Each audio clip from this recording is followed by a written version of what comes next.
हमारा आज का टॉपिक है जी how to write a effective introduction in IELTS essay. So first of all, before moving towards the main topic, you guys have to ask three questions to yourself. That what is the purpose of your writing? What components should a good introduction have? And what if we don't write any introduction in our essay? कि अगर हम अपने ऐसे में कोई भी introduction नहीं लिखते तो उसका क्या इम्पैक्ट होता है। आप वीडियो पॉज कर खुद से ये सवाल पूछ सकते हो। चलिए अपने मेन टॉपिक की तरफ चलते हैं। तो एक अच्छा इंट्रोडक्शन जो या फिर इंट्रोडक्टरी पैराग्राफ होता है किसी भी IELTS ऐसे का, उसके मेनली 3 कंपोनेंट्स होते हैं: hook, background statement and thesis statement. चलते हैं सबसे पहले कंपोनेंट की तरफ जो कि है हुक। हुक हमारे किसी भी इंट्रोडक्शन का या इंट्रोडक्टरी पैराग्राफ का सबसे पहला सेंटेंस होता है। तो ये सेंटेंस जो है ये ऐसा होना चाहिए जो मेनली एटलीस्ट टू पर्पसेस सर्व करे।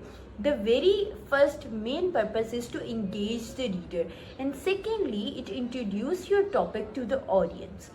ओके सो हमारी जो हुक स्टेटमेंट है वो एक फिशिंग हुक की तरह होनी चाहिए जो कि फिश की अटेंशन को ग्रैब करती है और उसको हमें शिकार करने में आसानी हो जाती है। इसी तरह the think of a opening sentence of your essay like a fishing hook, it captures the reader's attention. A good hook can be a thought provoking, attention grabbing and entertaining. अगर इसकी मैं आपके साथ एग्जाम्पल शेयर करूं, you can see there is an example. Some people believe that employers should prioritize hiring people who work independently, while others think that teamwork skills are more important. Discuss the both views and give your opinion. This is a question statement. Now how your hook will work here? अब यहाँ पर आपकी hook statement जो है सबसे पहले वो एक जनरल स्टेटमेंट होगी, दूसरे नंबर पर वो रीडर की अटेंशन को ग्रैब करने का पर्पस सर्व करेगी और तीसरा वो आपके टॉपिक को इंट्रोड्यूस करवा देगी आपके रीडर्स को। तो फर्स्टली अगर हम बात करें तो हमारी हुक स्टेटमेंट कुछ इस तरह आएगी: in today's competitive job market employers often seek individuals who can contribute effectively to their organisation success. अब यहाँ पर एक जर्नल सी स्टेटमेंट है जो कि अटेंशन भी ग्रैब कर रही है। हमारा नेक्स्ट कंपोनेंट जो है वो है बैकग्राउंड स्टेटमेंट.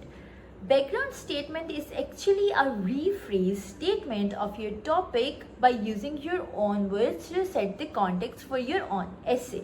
इसमें अब आप क्या करते हो, इसमें आप अपनी बैकग्राउंड स्टेटमेंट को पैराफ्रेज कर 1 से 2 सेंटेंसेस लिखते हो। अब आपकी बैकग्राउंड स्टेटमेंट कौन सी है? सी इन द एग्जाम्पल जो अंडरलाइन स्टेटमेंट है ये एक्चुअल में आपकी बैकग्राउंड स्टेटमेंट है जो आपके क्वेश्चन के बारे में और आपके टॉपिक के बारे में बैकग्राउंड बता रही है। जैसे कि आपका क्वेश्चन है discuss the both views and give your opinion, this is your question, लेकिन उससे पहले जो लाइन है वो उसका बैकग्राउंड है कि एम्प्लॉयर्स किसको हायर करना चाहते हैं एंड किसको नहीं करना चाहते। तो आपने ये अंडरलाइन स्टेटमेंट को पैराफ्रेज करना है हुक के बाद, ठीक है। तो ये कुछ अगर जब भी आप इसको पैराफ्रेज करोगे तो आपने 2 चीज़ों का ध्यान रखना है: avoid copying the exact word from the question statement और background statement, and use synonyms or different sentence structures in your paraphrasing sentences. So your answer would be look like, your background statement would be look like, while some argue that hiring employees who can work autonomously is more beneficial, others believe that those with strong teamwork skills are more valuable. Now here you paraphrase the both things and you paraphrase the background statement with different words and different sentence structure. तो इस तरह आपकी paraphrase statement और ये component भी complete हो जाता है। Here are few expressions, so you can say alternative expressions for hook and background statement. आप वीडियो को pause कर इनको पढ़ सकते हो and you can use these sentences in your hook and a background statement in the introduction of your IELTS. आपका third component होता है थीसिस स्टेटमेंट।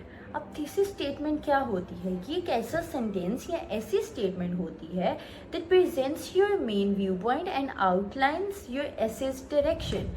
इसमें आप क्लियर कट अपनी रीडर को या अपनी ऑडियंस को ये बता देते हो कि about what points you are going to work on in your whole essay. Like यहाँ पर एडवांटेजेस डिसएडवांटेजेस के साथ साथ आपका व्यू पॉइंट भी पूछा गया है।